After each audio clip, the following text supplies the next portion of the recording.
first impression. It was finally here, the day to wear my new Easter outfit. I was elated. I had a homemade dress my mother made for me, a large, white, wide brim hat. For all you baby boomer ladies out there, you might remember those big hats we wore with a ribbon around them, a bow in the back, and a long, wide ribbon down the back. The longer the ribbon, the more expensive the hats were. So, the length of the ribbon spoke volumes. But anyway, that's neither here nor there. That was a little girl thing back then. And it had an under chin elastic, and I did not like that. So I took that off. I thought, I'm a grown up now. I don't need an elastic to hold my hat on. I can keep my hat on my head. So on went the homemade dress and all the accessories. And I've thought about that outfit as I was writing this, and I thought what we little girls were thinking about back then.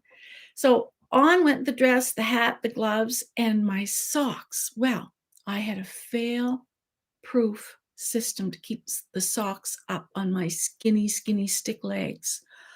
I thought I'll put elastics at the top of the knee socks, and then I'll fold the knee sock down over the elastic, and nobody will see the elastics, and they'll stay up in place. They won't slide down, do that ugly slide thing and hang down around your ankles. We didn't want that. So next I thought about my shoes, and they were shiny already, and they were kind of like a preteen shoe with a little squash heel at the bottom. They were shiny, but I wanted to make them really shiny. So I put a thick coat of Vaseline on them, a little extra on the squash heel. I thought, I want my shoes to be really, really, really shiny. So I had a short walk to Sunday school. And once I had everything in place, I was off. But the closer I got to Sunday school, my parents would come later to church, and I wanted to go early to Sunday school to be in my Sunday school class with my friends and all of that.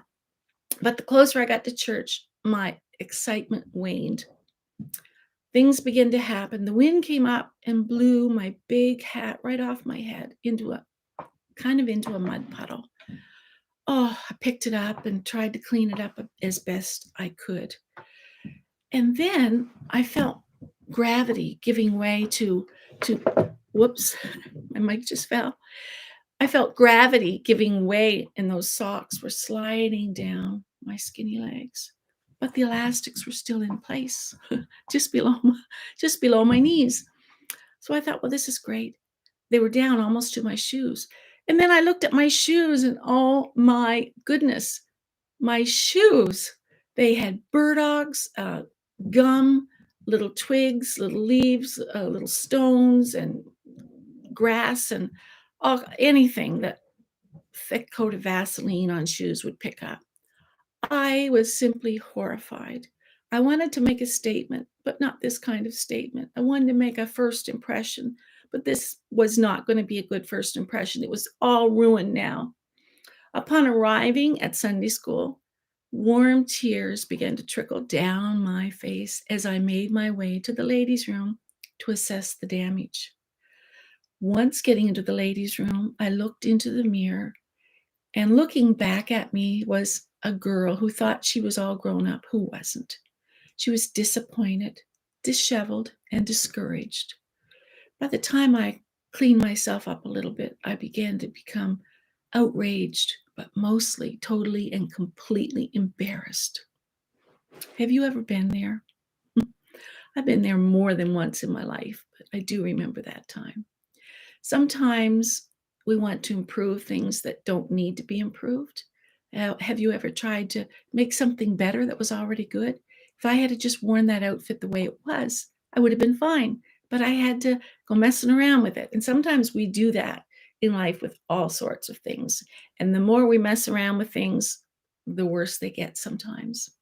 There's a verse in the Bible that speaks about that. It's in Proverbs 16 and 18. It says, pride comes before disaster and arrogance before a fall.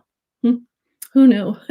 So that was my 11-year-old pride and arrogance at work. And later on, I would discover that Easter meant a whole lot more than an Easter outfit. To say so long for today, and we'll see you next week. And I hope you have a blessed Monday. And remember, you might be broken a little bit, you might be broken a whole lot, but remember, God loves you just the way you are. You are beloved. Bye bye for now.